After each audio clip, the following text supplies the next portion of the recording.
Hello everyone, this week we learned Masechet Ketubot in the Daf Yomi, and I'm going to do a highlight of the week which actually comes in Daf Yud Zayin, page number 17 in Masechet Ketubot, and it all relates about the laws of what will take precedence if there is a funeral taking place at the same time or a wedding taking place. They argue, the Rabbanim do, and it's concluded that a wedding will take precedence since one has to respect the living, because there's living people over here. But what if it's a case where a king, a melech, is doing some sort of procession, and either a funeral or a wedding will take place at the same time? What will take precedence? So we know there's a pasuk in Sefer Devarim that actually says that you shall set upon yourself a king. So it's written in Torah that kingship is very glorious. It's very honorary, and it takes a lot of precedence.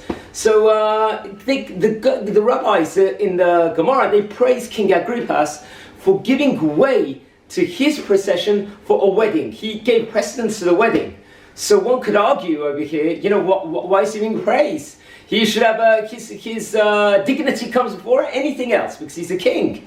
Because one could say that the earthly kingship reflects the heavenly kingship. It's a microcosm.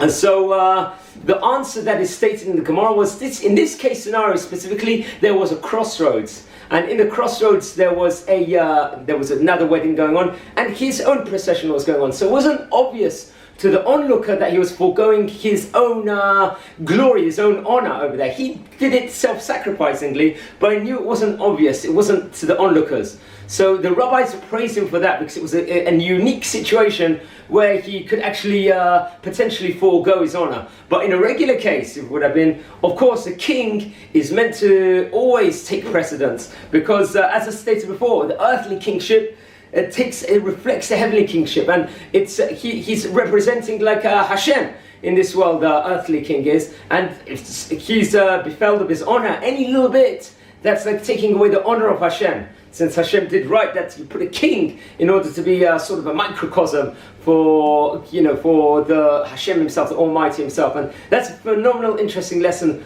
we learn in this week's Daf Yomi. And Bez Hashem, next week I will continue. This is Refuah Shlema of Yechaskel Ben Esther. I want to wish you all a fantastic day.